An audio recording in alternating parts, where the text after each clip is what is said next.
to Foxstar. Thanks to Phantom, Vikas, Vikram, Vijay Singh, Dina, whole lot of people. Thanks to RK, who read the script in a flight and called me and said that ये film मैं कर रहा हूँ. The moment he landed, he called me before he got out of the flight. And Anushka, who's been on board before anybody, Manish Chaudhary, KK, Vivan, and the man who was cast at the last moment, Karan Johar. So before I proceed, let me first show you the second trailer of the film. With the second trailer, we kickstart the actual promotions of the film. Let me first invite on stage my two partners in crime who believed in this dream. It's an impossible dream to believe in. And can I have Vikram Motwani on stage, please? My producer. And Vikas Behel. Vikas Behel, I think he's still on the way. And the one man who made it possible for us to realize this dream, Mr. Vijay Singh, please.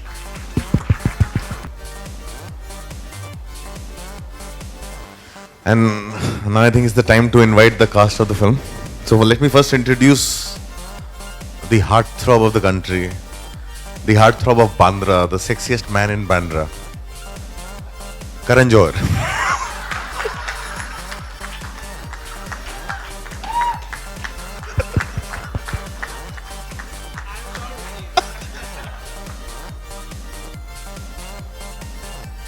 And now I'll call the second most popular man in the film, in Bandra, Johnny Balraj, Ranbir Kapoor. That's how he is introduced in the film as well. So that's how he fumbles into the film. And now the first person who actually came on board on the film, much before the film started, somebody who showed her faith much before I even spread out the script anywhere, Anushka Sharma, Rosie Norona.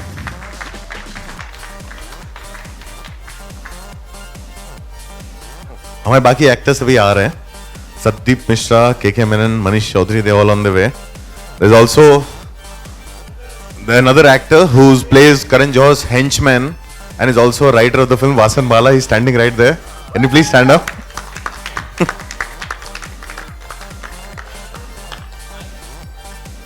और आज आपको जो सवाल पूछने हैं, आपने मतलब इतनी कहानियां सुनी इस पिक्चर के बारे में सारी दुनिया ने, और मैं पढ़ के थक गया हूं कि क्या क्या हमारी फिल्मों के बारे में बात हो रही है. तो आज जो पूछना आप पूछ सकते हैं, सारे सवाल पूछ सकते हैं. और बिफोर दैट, विजय, मधु जी कहाँ हैं? मधु जी आप नहीं आएंगे? आ जाइए ना, आ जाइए ना.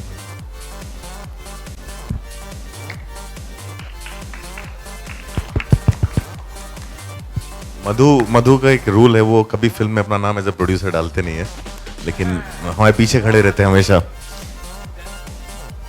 Karan, you want to say something about the film? I should say that about Anurag. Firstly, I'd like to thank all the members of the media for coming in such large numbers. As you know, this has been our second and important theatrical unit that we released just now as we speak online. The film actually has been open to conjecture from the time that actually it started, and even pre-release, the buzz and banter about it continues. All I have to say personally, I think it's been the most exhilarating experience of my life, being directed by Anurag Kashyap, from a man, from a relationship that began with hate, that has now culminated into intense love, and there is absolutely no pun in that thought. It's really been quite a journey for me in the film, and working under him has been like going to film school. I felt I had to unlearn everything I ever knew about cinema and actually learn something absolutely new. Working with the two of them, actually Anushka and I did very few days of work, but the few days were memorable. And Ranbir actually co-directed the film with Anurag, where I'm concerned, because Anurag would give me one instruction and Ranbir would give me three others. Most of my scenes were with him, so I felt I was being directed by him as well. And I have to say, Ranbir has the makings of a great filmmaker, which is a great fallback plan for him if all things do fail. I have to say a big word to Phantom, which I think has been putting out such tremendous content almost about 3 or 4 times a year. I think truly this film will kind of cement and seal that when it comes to new age path-breaking content, Phantom is definitely the one-stop shop. And I think supported so superbly and dynamically by Fox Star. Vijay, thank you very much for lending such tremendous support into this type of cinema. There is always so much that is said about cinema like this, where they say, you know, is this mainstream, is it commercial? But eventually we all have to know a good film is a good film and you should not categorize it. And Bombay Velvet is that film. It's a good film. And I think thank you. When it comes to the funding, I think that's most critical for a film with a vision. And I think Foxstar pulled all stops to execute the film in its best possible way. So thank you. Thank you to the entire team at Fox, the marketing team, the production team, the distribution, all of them. And I think I've behaved like I have funded this film. I've spoken so much. So I'm going to now pass the mic on to Anushka, who's going to sing a song like she does on stage. No. I think Karan has said a lot, and we all are in agreement. As Ranbir was yet again directing Karan and saying, "Let's open the floor for questions." I would like to now call this press conference open. पहला सवाल तो आपसे मेरा अनुराग जी से था, वो मैं कर लूँगा बाद में। आपसे करता हूँ कि आपने NH10 की, PK की, अब आप हैट्रिक में आपका क्या इरादा है? हैट्रिक में क्या इरादे तो बहुत अच्छे हैं और ऐसे सारे आसार लग भी रहे हैं कि ये पिक्चर भी लोगों को खूब पसंद आएगी, लेकिन बाकी तो हमको देखना पड़ेगा 15 मई को रिलीज़ के बाद लोग क्या सोचते हैं। लेकिन हमने बहुत ही ज़्यादा मेहनत और प्यार से इस फिल्म को बनाया, हर एक इंसान ने, हम एक्टर्स ने, फिल्म मेकर जिन्होंने इस फिल्म को पुटअप किया है, जो इस स्टेज पे हैं और जिन्होंने जो लोग ने इस फिल्म पे काम किया है। सो वी जस्ट होपिंग कि जिस प्यार से हमने इस फिल्म को बनाया है और जितना बिलीव हमें था वो लोगों को देखने को मिलेगा जब वो फिल्म देखेंगे। Thank you. अनुराग को थैंक यू। अनुराग जी, आपने खासकर करण जी में क्या बात देखी कि इतना ज़बरदस्त रोल कर पाएंगे? जरा बताइए, आपने कैसे कन्विंस किया, वो कैसे तैयार हुए? आपने मुझ में खामी क्या देखी कि आपने ये सवाल किया? आपने वो दिख नहीं रहा इतना सेक्सी सा आदमी हो, कोई भी कास्ट करेगा मुझे। उन्होंने आपके बारे में, बैंड्रा के बारे में बताया, पूरे बॉम्बे, पूरे इंडिया में सेक्सी हैं, लेकिन आपने काम बड़ा अच्छा किया। तो आपने क्या देखी बात? आपने ट्रेलर देखा? बहुत अच्छा हुआ। और ट्रेलर में आपको कैसा लगा? बहुत बढ़िया। इसके वो आपने देखा, वो एक्चुअली ट्रेलर है। आप जब फिल्म देखेंगे और फिल्म देखने के बाद आपको लगेगा कि इससे अच्छी कास्टिंग कोई हो नहीं सकती थी। मैं आपको एक फैक्ट बात बताता हूँ। करण जी को मैं नरेट करने गया था, उसके पहले हम लोग नसीर जी और बहुत सारे अदर दूसरे एक्टर्स से बात कर रहे थे और बातें कभी कंप्लीट नहीं हुई थी। जब मैंने करण को कास्ट किया, पहला मैसेज मुझे नसीरुद्दीन शाह का आया, क्योंकि वो रोल जानते थे। उन्होंने कहा, this is the most inspired casting I have ever seen in my life because he is your Khambatta. ये नसीरुद्दीन शाह ने मुझे मैसेज करके बोला। I was inspired and cheap by the way, क्योंकि मैंने ये पिक्चर 11 रुपए में की है। मैं ये बार बार कहना चाहूंगा कि आई हैव बीन एक्सप्लॉइटेड। करण हमारे बजट को बढ़ा नहीं पाए। हाँ, मुझे 11 रुपए, बाकायदा 11 रुपए का चेक मुझे मिला है फैंटम से, तो इसलिए मैं इंस्पायर्ड हूँ और थोड़ा सस्ता भी। But it was a great experiment by Kashyap साहब। No, I'm so happy he said yes to the film, and when you see him in the film, you'll see that there's nobody else who could have been Khambata. सवाल है कि 60s का look था आपका, Johnny Balraj बनना था, तो exactly जब हम ये पोस्टर देखते हैं और आपको देखते हैं तो कितनी प्रिपरेशन आपकी खुद की थी इस पर्टिकुलर रोल के लिए? Good evening, ladies and gentlemen. This film starts in the 50s and 60s. Of course, superficial references तो बहुत थे. He wanted to, refer to Robert De Niro from Raging Bull, back home Kishore Kumar, Raj Kapoor. But those were just superficial references. जहाँ preparation की बात है, I think the entire technical side of Bombay Velvet did so much of research for 8 years. जहाँ sets की बात है, जहाँ cinematography है, if you see the making also, a lot of work has gone. So when 3 of us came on set, it was very easy for us because we were transported into this world of 50s. We came in hair, costume, wardrobe, and it just felt like it. जो trams बनाए थे, the junior artists, intricate details like जो Bombay Velvet में जो plates थे, napkins था, रोजी का जो green room था, उसमें the small properties. I think a lot of detailing has gone by the technical side, and I think all the research work, all the preparation that an actor should do was done by them. So I think that really helped us a lot. Anurag, promotion में बहुत दिनों से हम इंतज़ार कर रहे थे कब प्रमोशन शुरू होगा। इतनी देरी क्यों हुई? क्योंकि हार्डली 15-18 दिन बचे हुए हैं। नहीं, प्रमोशन शुरू हो चुका और हम लोग का एक बहुत फर्म बिलीफ रहा है किसी भी फिल्म के लिए की प्रमोशन टाइम पीरियड जो है वो इतना ही होता है। बाकी सब जो है आपका वो खामखा होता है, वो आप अपने आप को खुश करते हो। जैसे जब आप देखो बम्बई के अलावा कहीं शहर में होर्डिंग्स नहीं लगते हैं, और जब होर्डिंग्स कहाँ लगते हैं वो हीरो के घर से लेके जहाँ तक वो जाता है वहाँ तक लगते हैं, और प्रोड्यूसर के घर से जहाँ तक वो जाता है वहाँ तक लगते हैं। वो अपने आप को खुश करने के लिए होते हैं। तो हम लोग ने पहले से ही डिसीजन ले लिया था कि हम ये सब चीज़ें दूर रखते हैं और हम लोग let's focus on real promotion और जिस तरह से करना चाहिए। तो it's very strategize and very well prepared for by the whole team, और बहुत ही प्री डिसाइडेड था। इसीलिए कोई भी कुछ भी कह रहा था हम लोग ऐसे शांति से क्यों बैठे, क्योंकि हमें मालूम हम कर क्या रहे हैं, and we have a lot of faith in the content that we are going to put out there. Ranbir और अनुष्का दोनों से सवाल है कि गीत है मोहब्बत बुरी बीमारी, इस वर्ड पे कितना इत्तेफाक रखते हैं आप दोनों? मोहब्बत है सबसे बुरी बीमारी, मोर देन प्लेग डेंगू, इससे ज़्यादा तो मोहब्बत बुरी बीमारी होती है। But I think the play of words Amitabh Bhattacharya ji के बोल हैं, and I think the way he is written and used मोहब्बत बुरी बीमारी, I think is in a very interesting way, क्योंकि आप यू आर टेकिंग आप मजाक उड़ा रहे हो उसका। एंड तो आपका क्वेश्चन क्या था? मेरे लिए मोहब्बत बुरी नहीं, मैं बीमारी तो नहीं कहूँगा, but I think in fun way मोहब्बत है एक बीमारी, बिकॉज आप बीमार पड़ जाते हो, you are just in that state. तो मोहब्बत सबसे बुरी बीमारी है, because you can not come out of that state. तो मोहब्बत है सबसे बुरी बीमारी। Anushka, you want to? I agree with him, लेकिन कभी कभी मुझे बहुत अच्छा लगता है जब मेरी क्या कुछ ओरिजिनल तबीयत जवाब खराब देना? होती है अच्छा भी लगता है कभी जब तबीयत खराब होती है, कि रिलैक्स आराम से लेटे हुए हो और कोई मतलब ज़्यादा कुछ करने को नहीं है and all that, so that is also good. I don't know what आदमी बुखार में इतना बिस्तर पे नहीं लेटता जितना मोहब्बत में पड़ा रहता है। But more than it's play of words more than anything else, because in दोनों का जो प्यार है वो इतना पैशनेट है। और इनफैक्ट इस फिल्म में जब आप देखेंगे इनकी जो लव स्टोरी है, ये perhaps if I can take the liberty of saying so, ज़्यादातर हमने नहीं देखा है ऑन स्क्रीन जो इनका प्यार है जो आपको देखने को मिलेगा।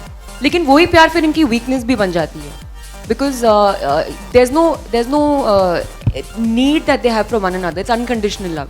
तो कभी कभी वो भी उनकी एक उनकी लाइफ में एक मुसीबत बन जाती है, तभी गाना का नाम है मोहब्बत बुरी बीमारी। So it's more like the reference to the film and that's why the play of words. Considering the title is Bombay Velvet, are you expecting any issues with the word Bombay, or is it going to be okay because it's set in that time? I don't think there is going to be an issue. Even Prahlad ji has said there is no issue because the film जैसी film है और जिस समय की film है, और मुझे कहीं से अभी तक किसी का भी फ़ोन नहीं आया, कुछ भी नहीं हुआ, मुझे कोई इशू का एक्सपेक्टेशन नहीं है, बिकॉज वो जगह का नाम है Bombay. In this film is like a noun, no name of a place. Will the no smoking banner be there?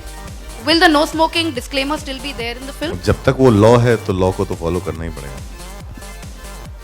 अनुराग, हर कैरेक्टर का लुक कितना इम्पोर्टेंट था, how difficult it was to put up that particular look on each and every character. सिर्फ difficult तब तक होता है जब तक आप जीरो डाउन नहीं करते, जब तक आप फाइनल नहीं करते। एक बार फाइनल कर लेते हो और सब एक मोशन में चले जाते हैं, उसके बाद तो बहुत आसान हो जाता है। वो एक बार डिसाइड हो गया तो सबको मालूम है, अनुष्का को पता है कि उसको रोज 2-3 घंटे लगने वाले हैं, रणबीर को पता है उसको रोज 1 घंटा लगेगा, करण को भी 45 मिनट लगते ही थे, तो वो सबको रेडी होने में टाइम लगता था उतना। तो एक बार लुक डिसाइड हो गया तब तक उसके बाद कोई दिक्कत नहीं होती है, वो दिक्कत होती है वो डिसाइड होने से पहले। और सबके लिए हम लोग ने किस तरह के रेफरेंसेस यूज़ किए, जिस तरह की हम लोग सेट बनाने के लिए भी हम लोग ने एक्चुअल बॉम्बे के पुराने ब्लैक एंड वाइट पिक्चर्स जो हैं वो रेफरेंसेस के तौर पे यूज़ किए, एक्चुअल बिल्डिंग्स वहाँ पे रिक्रिएट की ओरिजिनल साइज में।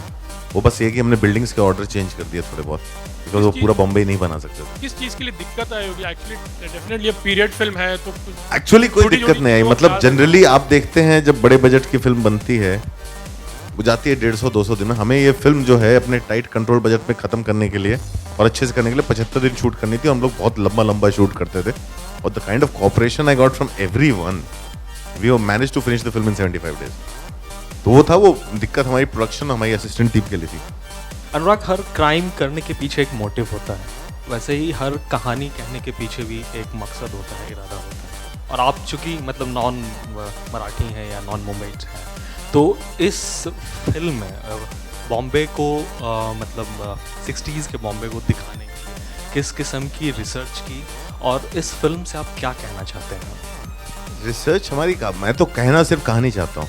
मैंने आज तक कभी किसी फिल्म के जरिए किसी को भाषण देने की कोशिश नहीं किया। कहना मैं कहानी चाहता हूँ, मैं लोगों को एंटरटेन करना चाहता हूँ, साथ ही साथ उनको दिखाना चाहता हूँ कि एक ऐसा शहर था हमारा, जहाँ से दिखाना चाहता हूँ कि ऐसा भी प्यार होता था। उस तरह का प्यार जो आज मिलता नहीं, आजकल सब वो एप्लीकेशन वाला टाइम आ गया ना, ऐप्स वाला टाइम आ गया, थोड़ा सब कुछ बहुत फास्ट हो गया। और उस तरह की मोहब्बत होती थी उस ज़माने में, और किस तरह के लोग भी हुआ करते थे। मैं सिर्फ कहानी कहना चाहता हूँ, एक समय दिखाना चाहता हूँ, और इस तरह की कहानी हम किस तरह से कह सकते हैं, किस तरह से उसको एंगेजिंग बना सकते हैं, किस तरह का म्यूजिक होता था। कभी कभी वो पुराना समय जीना बहुत ज़रूरी होता है। और रिसर्च हमने काफ़ी साल की, और सबसे बड़ी एडवांटेज ये थी कि हमारे जो की राइटर हैं ज्ञान प्रकाश, वो खुद हिस्ट्री के प्रोफेसर हैं प्रिंसटन के, उन्होंने खुद किताब लिखी है मुंबई फेबल्स, वो हमारे साथ थ्रू आउट थे। वासन बाला और तनिका चलम हमारे दो राइटर। तनिका चलम ने बहुत समय स्पेंड किया एक एक डिटेल निकालने में। सोनल सावंत जो एक ऐसी आर्ट डायरेक्टर है जो फिल्में ज़्यादातर करती नहीं हैं और बहुत कम करती हैं, जिन्होंने हर चीज़ वो ऑथेंटिकली रिक्रिएट करती हैं। पहली बार एक ऐसा प्रोडक्शन डिज़ाइनर था मेरे सेट पे जो हर शॉट पे मेरे फ्रेम पे मेरे साथ बैठा था, जो कि आदत हम बॉलीवुड वालों को नहीं है। राजीव रवि जिस तरह की सोर्स लाइटिंग और जिस तरह का मैजिक हम लोग क्रिएट करना चाहते थे, एक वर्ल्ड जो क्रिएट करना चाहते थे, तो रिसर्च हर डिपार्टमेंट में गई है। कॉस्ट्यूम में निहारिका भसीन खान, एक एक कैरेक्टर का एक सेपरेट बुकलेट बना था, उसके सारे कॉस्ट्यूम्स का बुकलेट बना था। वो सारी डिटेल है जो हम मेकिंग में धीरे धीरे सब डाल रहे हैं, बिकॉज हमने जब इस तरह की फिल्म बनाई, हम लोग सब कुछ शेयर करना चाहते हैं। हमने कैसे किया वो सब कुछ इंटरनेट पे आएगा। ये मैं खुद के बारे में कैसे कह सकता हूँ, ये तो जब आप फिल्म देखोगे। मेरा सेटिस्फेक्शन मैं तो कोई मुझे कोई रेफरेंस टू कॉन्टेक्स्ट भी नहीं था मेरे लिए, जो मैंने कभी किया नहीं था। मैं सबसे कहना चाहूंगा, टेक्निकली ये तो डेब्यू है ना मेरा। अरे Vikas Bahl is on stage, ladies and gentleman. Vikas Bahl, please carry. Thank you. Karan sir, Karan, Anushka? इस फिल्म के बाद कोई अनुष्का? ऑफर मिला है करण हाँ, आपको? सर। इस फिल्म हाँ? के बाद कोई ऑफर्स मिले होंगे फिल्म के लिए आपको offer? And would you be directing yourself in future? No, मुझे पागल कुत्ते ने नहीं काटा कि मैं खुद को लूं फिल्म में। वो उसको काटा था, उसने ले लिया। मैं खुद को क्यों लूं? I can't be my own liability. अगर किसी और को भी पैसे लगाने मुझ पे, वो लगा सकते हैं, मैं कर लूंगा। ऑफर आए होंगे? अभी तक एक ही आया था। नहीं, मैं बात नहीं करूंगा उसके बारे में। वो करना नहीं चाहिए। लेकिन I am open to offers, of course. I'm open otherwise also. But I'm open to offers. मैं ये कहना चाहूँगा इस स्टेज के माध्यम से, अगर आप लिखोगे please Karan Johar would like to get supporting roles, क्योंकि मुझे कोई डिल्यूजन नहीं अपने आप के कि मैं कोई लीड रोल कर सकता हूँ, बिल्कुल नहीं कर सकता हूँ। अच्छे कैरेक्टर रोल्स अगर मिल जाएंगे तो आई थिंक अच्छे खास के पैसे मिल सकते हैं, 11 रुपए से ज्यादा तो मिलेंगे। जब आपका फर्स्ट पोस्टर आया एज ए विलेन, तो लोग बहुत ज़्यादा एक्साइटेड हो गए आपको देखकर कि फर्स्ट टाइम आप टीवी पे नजर आएंगे सिल्वर स्क्रीन पे, और वो भी विलेन के कैरेक्टर में। तो जब आपने ये कैरेक्टर को हाँ कही, तो किस तरह की आपको लोगों ने क्या बोला कि कैसे लग रहे हैं आप, या कैसे आपको किस तरीके के रिस्पॉन्सेज मिले? और प्लस बॉलीवुड के कोई ऐसे विलेन्स हैं जिनसे आपने रेफरेंसेस ली, कोई ऐसे विलेन जो आपके फेवरेट रहे हो हमेशा से? देखिए, ये विलेन का जो शब्द इस्तेमाल किया जा रहा है मेरे किरदार के लिए, वो थोड़ा काफ़ी ह्यूमरस भी है और इंट्रीगिंग भी। ह्यूमरस क्योंकि मैं कोई मोगैम्बो टाइप ऑफ विलेन नहीं हूँ इस पिक्चर में। ये कोई एक सर्टन काइंड ऑफ, जिसकी मानसिक स्थिति थोड़ी ऑल्टर्ड है, वो उस किस्म की मैनिपुलेटिव कैरेक्टर है जो अनुराग ने कंसीव किया। मुझे पता नहीं कैसे लोग रिसीव करेंगे। और जब मैंने पहली बार सुना तो आई वाज शॉक्ड, क्योंकि जब अनुराग आए थे मेरे ऑफिस, तो एक्चुअली वो जब नरेट कर रहे थे फिल्म, आए तो वो मेरी फीडबैक के लिए नरेट कर रहे थे। Half way through the film मैं सोचा था कि शायद मेरे लिए एज अ प्रोड्यूसर की हैसियत से आए हैं, एज ए व्हाट हैसियत। Towards the end of the narration मैंने सुना और मैंने रिएक्ट किया, मुझे कमाल का लगा इनका जो स्क्रीन प्ले था। तो उन्होंने कहा कि विल यू प्ले खम्बाटा, तो मैं शॉक हो गया, क्योंकि मुझे कभी किसी ने फुल फ्लेजेड पार्ट कभी ऑफर किया नहीं। तो मैंने सोचा कि पता नहीं ये क्यों कह रहा है। Then he told me Naseeruddin Shah was in the running for this role. तो मेरी और भी, मैं कुछ और कहने वाला था लेकिन मैं नहीं कहूँगा, नहीं कहूँगा। तो उसके बाद क्योंकि to be compared on to be in the running for a role that Naseeruddin Shah, वो एडिड प्रेशर था। The only reason I really thought I'd do it, क्योंकि मैंने सोचा क्योंकि लाइफ में मुझे कोई विलेन का रोल कभी ऑफर नहीं करेगा as an actor, until I'll get the opportunity of being directed by Anurag and working with Ranbir, and I thought that was the biggest. और जब आप देखोगे पिक्चर तो आप ये डेफिनेटली आप सोचोगे कि जो कैरेक्टर है वो शायद मैं कर सकता था, वो मैंने नहीं देखा था, ये विजन सिर्फ अनुराग का था। I hope it works out, I don't no. ये एनीवे मेरा क्या है, I can do many other things. अगर ये फ्लॉप हो गया, मैं और भी कम है जमाने में। डिजाइन करता हूँ, जूते डिजाइन करता हूँ, फैशन टिप देता हूँ, like all rounder. Thank you. Sir Bollywood में फ्रेंड्स की तरफ से कैसे कमेंट्स आपको मिले कोई हैं? बॉलीवुड की आपने जो फ्रेंड्स हैं बॉलीवुड में उनकी तरफ से कैसे बॉलीवुड comments में मिले? किसके फ्रेंड्स होते हैं? इंसान होते हैं, फ्रेंड्स नहीं होते हैं। वो क्या कहेंगे, वो तारीफ, मुंह पे तो तारीफ ही करते हैं, फिर ट्विटर पे लिख लेते हैं अगर कोई खराब बात करनी हो या पीठ के पीछे। अभी हमने जो किया है वो सिर्फ जो आप हो media, members of the media, जो मैं खुद हूं, क्योंकि मैं टॉक शो होस्ट हूं तो I always think I am a member of the media, तो मैं आप सबकी राय सुनना चाहूंगा। मैं अभी इंडस्ट्री वाले से क्या पूछना? करण, अगर कभी आपको अनुराग को डायरेक्ट करना हुआ तो किस रोल में आप रखेंगे अनुराग? मैं नहीं लूंगा अनुराग को। क्यों?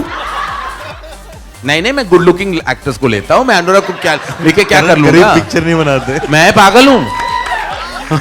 हम एक दूसरे को I was going to say something worse. I don't know मेरा क्या हो गया, मैं कुछ भी कहूँ कोई और मतलब निकलता है। लेकिन नहीं, मैं अनुराग को, वो मेरे टाइप का कास्टिंग है ही नहीं, बिल्कुल नहीं लूँ। मैं ऐसी पिक्चर बनाऊंगा नहीं जिसमें अनुराग फिट हो। अनुराग को कभी न्यूयॉर्क में इमेजिन किया है? वो गैंग्स ऑफ हस्सीपुर, वो या तो गांव में चला जाता है या 60s में। वो अब्रॉड में फिल्में नहीं सूट करती अनुराग को, सॉरी। मिस्टर विजय, एक खबर आई थी कि फिल्म ओवर बजट हो गई थी, तो जरा इस पे लाइट डालेंगे, सच में हो गई थी, क्या था क्या नहीं था? देखिए, आई थिंक एज इसके पहले आई जस्ट वांट टू से अनदर थिंग। आई थिंक हम सब जानते हैं कि you know the film industry is going through a bit of a Not bit, Vijay. Please say we are going through a big crisis. It's going through a big crisis, but there are only three things that I believe we as filmmakers should really be looking at. Number one, it starts with a fantastic script, and I think that is something that Anurag brought. This was his entire hard work in getting the right script. The second is star power, and I don't believe you can get better than this. And I think I can tell you that Karan, after this film, is going to have a choice of being nominated as either the best villain or the best introductory act or debut, etc. So there are many options awaiting him at the end of this film. And finally, I think on a more serious note, we're seeing that audiences want something with a point of difference. And I promise you, this film, Bombay Velvet, is not only got a point of difference, it is an entertaining, mass appeal film. But I think we're going to need the support of the media to actually take this message deeper down. And आपका जो सवाल था, जैसे Anurag has said that, whatever people have written about, they finished the film in 75 days. The film has been, we never give numbers, but I'm going to give numbers because, I think the time has come to draw a line on this and focus on the right thing, which is the quality of the film. The film has cost us 80 crores, and I can tell you what you're going to see on the canvas is a film which is worth a lot more. So I think that's the point to focus on. Okay, now we have KK Menon who plays Vishwas Kulkarni, and Satyadeep Mishra is also here who plays Chiman. Satyadeep. मैं jazz singer बनी है। Jazz singer बनने सतदीप के मिश्रा। लिए क्या-क्या reference point आपके रहे हैं? अनुराग ने मुझे काफ़ी कुछ स्पेसिफिकली देखने के लिए नहीं कहा था, लेकिन कुछ मुझे अलग अलग रीजंस के लिए अलग अलग फिल्में या रेफरेंस पॉइंट्स दिए थे। He had told me that my singer is a huge fan of Geeta Dutt, and एक रेफरेंस है फिल्म में जहाँ कोई बोलता है मेरे कैरेक्टर को कि मैं गीता दत्त की कॉपी करने की कोशिश करती हूँ as a singer.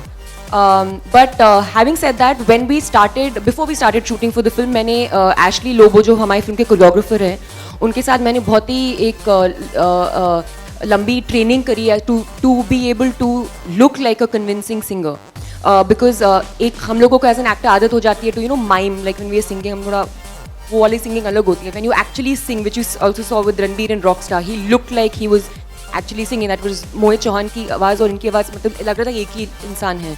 So that preparation I did before we started shooting for the film. So that's just how it developed. And after that, like I said earlier, with Anurag, he's very clear on one thing. He says that you can get reference points from everywhere, but ultimately what you find is in the script, and with the help of your characters and your surrounding, which is what I think all of us as actors try to develop with the film. क्या दिल धड़कने दो में भी आप jazz singer बनी हैं? नहीं, I'm a dancer in the film. और आप सबसे सवाल है, क्या बॉलीवुड में जैज म्यूजिक को आप कैसे देखते हैं? आप सबसे सवाल। मतलब जैज़ का एक बहुत बड़ा इन्फ्लुएंस रहा है। जैज़ की जो हिस्ट्री रही है यहाँ पे, आई थिंक बहुत सारे लोग अनभिज्ञ हैं उस बात से, क्योंकि बहुत सारे हमारे जो सारे अरेंजर्स रहे हैं, चाहे वो शंकर जयकिशन के लिए थे, चाहे वो चिक चॉकलेट रहे हो, एंथोनी गोंसाल्वेज रहे हो, सारे लोग जो हैं वो जैज़ म्यूज़िक से आए थे। यहाँ पे किसी को ये भी नहीं पता होगा कि मोहम्मद रफ़ी एक बहुत बड़े जैज़ सिंगर थे। वो कोंकणी में जैज़ गाते थे और उस समय ला बेला और एस्टोरिया और ऐसे बहुत सारे क्लब होते थे 60s में जहाँ जैज़ होता था, ज़्यादातर कोंकणी में होता था। जहाँ सारे टैलेंट जो है गोवा से होते थे और फिल्म में हम लोग ने वो एक्चुअल रेफरेंसेस यूज़ किए हैं। और उस समय बहुत बड़ी सिंगर थी लॉर्ना कॉर्डेरो, जिनसे बहुत सारा कुछ इंस्पायर्ड है इस फिल्म में। उनके अब अगर आप म्यूजिक वीडियोस देखेंगे वो यूट्यूब पे आज भी मिल जाएंगे आपको, चाहे बेबडो हो, चाहे कोई बहुत सारे गाने, वो आज भी जीवित हैं, आज भी गोवा में गाती हैं, आज भी वो 80s में अपने, और उनके शोज आज भी हाउसफुल होते हैं। तो ये फिल्म कहीं हवा में से नहीं आई है भाई, बहुत सारे रेफरेंसेस, और क्योंकि फिल्म आ रही है बहुत सारे न्यूज़पेपर्स और मैगजीन्स ने वो आर्टिकल्स भी लिखने चालू किए हैं। सबसे स्ट्रॉन्ग रेफरेंसेस और रिस्पॉन्स मेरे उन लोगों से आया जो 60s में थे यहाँ पे, जो बहुत खुश थे ट्रेलर देख के। तो वो समय जो है बहुत सारे, वो मुझे लगता है कहीं ना कहीं हर आदमी को अपनी रिसर्च खुद करनी चाहिए। और वो जैज़ नहीं होता तो एक बहुत सारा अरेंजमेंट 60s और 70s का जो था वो वैसा नहीं होता। आप जितना आपने आरडी का म्यूजिक सुना है, आरडी बर्मन का म्यूजिक, उसमें बहुत सारा जैज़ का इन्फ्लुएंस था। वो जैज़ को हम धीरे धीरे भूल चुके हैं। हम बहुत म्यूजिक जो है बहुत पूरी तरह से इलेक्ट्रॉनिक हो चुका है। लाइव म्यूजिशियंस आजकल रिकॉर्ड नहीं करते।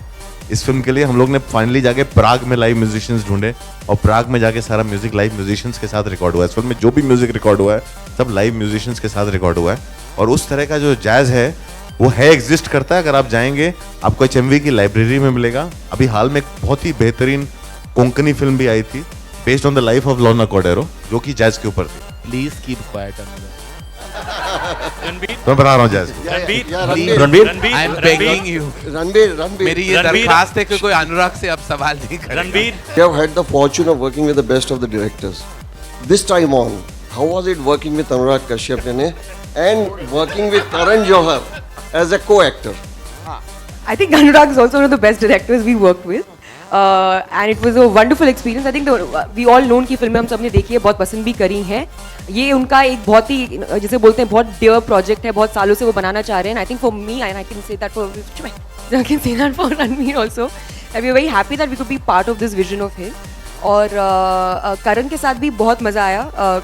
कम दिन शूटिंग करी है मैंने तो एटलीस्ट करण के साथ, तो मैं करण को पूरी तरह से एक्सपीरियंस नहीं कर पाई यहाँ पे। He is very entertaining obviously. It was great fun. Ranbir, आप क्या बोलना चाहेंगे? मेरा यही मानना है कि I am always as good as the director. अगर डायरेक्टर अच्छा है then I will be good. So I have always been selfish कि मैं अच्छे डायरेक्टर्स के साथ काम करूँ। अनुराग ऐसा डायरेक्टर है कि आप सबको बहुत ही इंटेंस रिबेल टाइप लगता है, बट ये ऐसा बिल्कुल नहीं है। Is actually like a teddy bear on set. मैंने पहली बार जिंदगी में एक ऐसा सेट देखा है जहाँ अगर करण, मैं, हीरो हीरोइन यहाँ लेटे हुए है, बीमार है, मार पड़ी है, लेकिन अनुराग अगर चीखता भी था पूरा सेट उसकी तरफ भागता था। मतलब इतना फॉलोइंग मैंने कभी किसी को नहीं देखा है। And I don't think this is a demanded following. I think because of the kind of work that he inspires everyone to do, that's why he has that much of love, and I think we all have that much of love for him. Karan, of course, has been my personal mentor. I have did my third film in his production, and he's always been great to me. And in this film, he had to play my mentor. तो पहले 2 दिन तो मुझे हंसी आती थी जब करण कोई बड़ा डायलॉग सा बोलता था, with his mustache and this look, and he's trying to be all this menacing and all that. मुझे याद है एक सीन था जहाँ मुझे करण को गाड़ी के शीशे पे दबाना था, तो करण बहुत चार्ज हो गया and he said, तू मुझे दबा, like go for it, I don't care. नहीं, not in that way, वो type of दबाने। तो मैंने जो दबाया करण को गाड़ी के शीशे पर, उसको लगने लगा, but he became such a method actor कि ही जस्ट सेड नहीं यू गो फॉर इट, तू दबाते जा। Eventually जब पैकअप हुआ रात को, he had a migraine and he had to take like things because his head started hurting, but he was wonderful to work with. अच्छी तरह नहीं दबाया, ठीक तरह दबाया होता ना तो फिर लगता नहीं। वो शॉट ट्रेलर में भी है। रणबीर जी, आपकी दाहिनी ओर, जिस तरह से आजकल हम देख रहे हैं कि एक्सपेरिमेंट्स काफ़ी हो रहे हैं, लेकिन आपकी जनरेशन के जितने एक्टर्स हैं काफ़ी सेट पैटर्न पर चल रहे हैं, और इस तरह का जोखिम लेने के पीछे क्या वजह थी? जैसे अनुराग ने कहा कि स्क्रिप्ट आपने प्लेन में पढ़ा और हाँ की। एक्चुअली उस दौरान मैं एक दूसरी फिल्म कर रहा था जो हुई नहीं, तो विकास जो मेरे अजीज़ दोस्त हैं उन्होंने मुझे स्क्रिप्ट दी। उस वक्त आई थिंक अनुराग की फिल्म किसी और के साथ बना रहे थे, तो I read it on the plane and मैंने खुद अनुराग को फ़ोन किया और कहा कि I love this script, I love this character, I really want to do this film. तो अनुराग खुद मुझे बोला कि यार तू तो बहुत मतलब अर्बन टाइप एक्टर है, I don't know if you will fit into this part, so give me 2-3 days, मैं इसके बारे में सोचता हूँ, let me get back to you. I had to wait and 2-3 बाद फ़ोन नहीं किया इसने, 1 हफ्ते बाद फ़ोन किया एंड सेड कि sorry I have taken so much of time, but I had to get adjusted to the fact कि I can see you in this film. So I was very happy because you know बहुत कम scripts मिलते हैं आपको. You know, usually you want to work with a director, you want to work with a banner, but this was the first time that I judged, after a long time actually, on just the pure basis of a script. और जो कहानी थी और जो किरदार था सबका, I think that on the merit of that I was very excited to be a part of this one. अनुराग, मेरा सवाल एक और है आपसे, आपकी दाहिनी ओर. लद्दाख में मैंने आपसे सवाल किया था, उस समय अगली भी स्क्रीन हो रही थी और आपने कहा था एंजाइटी है क्योंकि आपका शो भी आने वाला है. बॉम्बे वेलवेट को लेकर क्या कुछ चल रहा है, क्योंकि आपकी पर्सनल जर्नी भी इस बीच रही है, तो उस लिहाज से ये फिल्म एक रिलीफ है. मैं फिल्म को लेके इतने साल ड्रीम किया, I am very happy with the film. मैं बहुत खुश हूँ और आपसे ज़्यादा मैं मारा जा रहा हूँ लोगों को फिल्म दिखाने के लिए. मैं मतलब किसी और से ज़्यादा मैं मारा जा रहा हूँ दिखाने के लिए कि पहले देखो, क्योंकि इतनी सारे बातें मैं सुनता हूँ, मैं कहा तुमको मैं फिल्म दिखाता हूँ. तो किसी और से भी ज़्यादा मेरा बस चले तो मुझे तो रोका गया है कि अच्छा कॉपी बन रही है प्लीज़ दिखाना मत किसी को क्योंकि मैं तो दिखा देता हूँ खुलेआम, मुझे कोई प्रॉब्लम नहीं. Yes sir. Ranveer, your last commercial blockbuster hit was Ye Jawani Hai Diwani in 2013. There has been a short lull in your career after that, you know, with Besharam and Roy not doing well at the box office. Considering the fact that you're already seen as a superstar and also the fact that the first trailer of Bombay Velvet didn't receive great reviews, does that put additional pressure on your shoulders to deliver with this movie? Yes, of course. As an actor, you want to deliver. You know, if I've been given a certain amount of love and respect for the kind of films I've done, I have to deliver. If Besharam doesn't do well, I take ownership of that. I think we all went wrong with that film. But that doesn't mean that you know, you start thinking extra and you know, you start putting this and that कि ये film को hit कराना है. As long as you're staying true to your work, you know, you work with good people, you work hard. That's all I can do. The fate of a film is not in my hands. So I hope that with Bombay Velvet, at least people give this film a chance. They come to the theaters, watch it, because we've really worked hard towards this film. And Manish Chaudhary is also here. Manish, he plays Jimmy.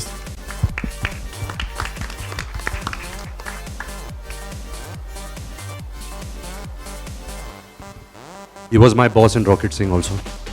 But yeah, just to finish what you're saying is, I think pressure is very good. With pressure, we work harder, we move forward. Even in the morning, we need pressure to go to the bathroom. So pressure is always a good thing. We should always feel pressure in our lives. Why was the first trailer not launched in this fashion? And what was your reaction when you got to know that the trailer was not well received? I've been busy with the post-production of the film. That's a question for the marketing team to answer. It's a very well thought through plan, which I think was a genius plan. What do you think about the first trailer? Me? I think it's a trailer for the film. It's a trailer that served its purpose. It creates a kind of a certain kind of an expectation, and slowly you reveal the film. We don't want to put out and unravel everything right in the beginning. And I think it's a very well thought through thing. And I have still been mixing, so I think Vijay ji is the best person to answer this question. Yeah, I think you know, one of the very important things at least we are finding at our end is that this old pattern of sort of, you know, going out with a trailer 8 weeks in advance and going on and on and on 8 weeks, I don't think audiences have got the attention spans for that. So इसीलिए we decided we do it slightly differently. We will release one trailer, then take a bit of a gap, release the songs and then come back, because really I think audiences today, you know, वो 2-3 हफ्ते पहले ही सोचने लगते हैं कि कौन सी मेरे को फिल्म देखनी है. So I think there's a different model that we are working on, and I think this is also in keeping with the changing times, जहाँ, you know, audiences are, you know, they are getting very picky and choosy, and they really want to know more about the film before they go into the hall. No, just a couple of days back, we heard Katrina saying that she would have absolutely no problems if her wedding becomes a big grand media affair. Would you agree with her in the statement, or would you rather want to keep everything private? No, I think you cannot keep it private. We all are actors. And it should not be. I think wedding is always a celebration. But you know, having said that, I must say this, that I have actually, I must say this, that my wedding date has been planned 6 years back. You know, since the time I had come into this industry, people always said, I'm getting married now, married now. I think it's a very special day, so let me announce it. As of right now, I have no plans. If I'm in love, yes, I'm in love. Do I feel responsible? Do I feel a sense of commitment? Of course, I do that. But जहाँ wedding का सवाल है, I think if अगर इतने ज़्यादा speculation चालू होती, then it spoils the fun of your own. You know, you want to set a date, you want to celebrate that day. So I would really request that, you know, if media stops speculating a date, because I will put a date out. I will not hide and get married, because that doesn't make sense. You know, I also want to celebrate that. institution. Anurag, do you hold yourself responsible anywhere as a filmmaker for all that's been said? And how do you take it right before the release? Nothing. Why would I hold myself responsible for all those things said? Nothing. Every time a new controversy came up, I would just go home and work out harder, and the responses I've lost weight. अभी थोड़े दिनों पहले आपने Twitter join किया था एक brand को launch करने प्रमोट करने के लिए। अभी थोड़े समय पहले कटरीना ने भी ट्विटर ज्वाइन किया, तो क्या इस फिल्म के लिए भी आप ट्विटर ज्वाइन करोगे और क्या लगता है? आई डोंट थिंक ऐसी नौबत आएगी. I don't think they are asking me to. I have उस दिन मैं ट्विटर पे आया था क्योंकि जो एक ब्रांड था लेनोवो, वो एक फ़ोन लॉन्च कर रहे थे, so they wanted me to interact through their handle. It wasn't कि इट वाज माय अकाउंट, तो थोड़ा मिसकंसेप्शन था. मुझे ट्विटर से कुछ परहेज़ नहीं है. I just feel every each to his own, but I really feel कि, and this is my honest opinion, कि हमारे हिंदुस्तान में I don't think we have freedom of speech yet. आप कुछ भी बोलो, there are 10 different interpretation that comes out. तो अगर आप, if you don't have freedom of speech, then how can you use a medium like Twitter? There are very few people, like my father's on Twitter right now, and whatever he says, I have heard all those things while growing up, so he can speak his mind, you know. But why to create that extra speculation in your life? आप कुछ बोलोगे, उसके 10 अलग meaning निकलेंगे, then you have to clarify that also. So you're just putting an extra headache on you. But no, I don't think I'm going to join Twitter through this film. And one more question. There are you have Karan Johar in the film. You also have Ranbir Kapoor, who is very involved as an actor and as a person who knows films well. So was it difficult to control them in giving their inputs when it comes to the film? And because Karan is also a director, so in a good way he might have some inputs to better. I never saw Karan as a director on the set. He came on the set as an actor and he stayed as an actor. And Ranbir was the one who was a director only to Karan Johar. Sir, Anurag sir. And Anurag sir, nice name, Bombay Velvet. But I feel only Karan sir is wearing the velvet suit. Why others are not wearing that? We are all wearing Bombay on मेरा our underwear velvet का है. मेरा भी. Karan, my question is for you. Yeah. Talking about Twitter, recently KRK posted a picture. I'm sure you must be aware about it. That you have. नहीं, आपको मैं बोलूँ, KRK ने आज खुला मुझे दावा किया है कि अगर हमारी फिल्म चल गई तो अपना हथियार काट देंगे. हम लोग उनको एक आइस बॉक्स भेज रहे हैं, एक खास तौर से एक बहुत खास बना हुआ आइस बॉक्स भेज रहे हैं, ताकि हम उनका जो हथियार है यहाँ पे जो म्यूजियम ऑफ इंडियन सिनेमा आ रहा है उसमें हम प्रिजर्व कर सके कि ये KRK जो इंडिया का सबसे इनकॉन्सिक्वेंशियल क्रिटिक है उसका हथियार है. उसको आई थिंक उसके लिए हम लोग अलग से टिकट भी लगाएंगे लोगों को देखने के लिए. तो ये आइस बॉक्स हम उनको भेज रहे हैं. जॉनी बलराज को जीने के लिए इस किस्म के रिसर्च आपने किए क्या? आपने अल पचिनो को भी देखा, डिकैप्रियो को भी देखा, या आप एक अपने विजन के साथ आए हैं जॉनी बलराज को लेकर? आई थिंक ज़्यादातर मैं हमेशा डायरेक्टर पे लटक के चलता हूँ. And in this film, like I said before, so Anurag ने बहुत सारा रिसर्च किया था. सब कुछ as an actor, I think what you find is in the script. और पहला जो हफ्ता होता है सेट पर, you develop the character there. But हाँ, मुश्किल था क्योंकि वो स्ट्रीट लिंगो था, अपन टपन था, एक बॉडी लैंग्वेज था. जो सुपरफिशियल चीज़ें हैं वो तो आप 1-2 दिन में जान जाते हो, लेकिन जो कैरेक्टर का जो एक इमोशनल डेप्थ होता है, एक वल्नरेबिलिटी होती है, आई थिंक वो आप सीन बाय सीन जब आप करते रहते हो तब कुछ ना कुछ निकल कर आता है. आई ऑनेस्टली फील कि we had such great actors, you know, Manish sir, Anushka, Karan, K sir, Sattu, Vivaan, Bhuvia, who is not here today of course. तो आई थिंक ये पूरा जो माहौल जो इन्होंने हमारे लिए क्रिएट किया था, 50s बॉम्बे, जब हम आते थे सेट पर, all of us, we all felt connected to our characters. We all felt कि यार यहाँ कुछ इंस्पायरिंग चीज़ हो रही है, let's all really immerse ourselves, let's do something good, you know. So we all just stuck to our vision, and आज today, you know, when we look back and we talk about Bombay Velvet, अगर चले या ना चले, that's not in our hands, but we only have good things to say about it, because we had so much of fun doing the film, performing the film, off set जो हम मस्ती करते थे. And I think if you have a good time on set, अगर माहौल positivity का होता है, वो कहीं ना कहीं फ्रेम पे भी, स्क्रीन पर आ जाता है. And I think that is what I really take away from this film, is like it was a lot of fun. You know, mostly if you see period films do not work at the box office. So when you were offered the film as an actor, were you apprehensive about signing the film ever? Not at all. That was such a big success. Period Lagan. Lagan was such a Gadar. Mostly रुक जा, हम फिर और period films देते हैं. इतनी बनती नहीं है वो, बाकी वो पीरियड फिल्म नहीं होती है. मुगले आजम मास्करेडिंग एज पीरियड. मुगले आजम से ज्यादा पीरियड फिल्म क्या हो सकती है? important decision in Salman Khan Hit and Run case will be out. That's on 6th of May. I just wanted to know how does the industry look at it? Are friends anxious about the decision? Karan, Anushka, Ranveer?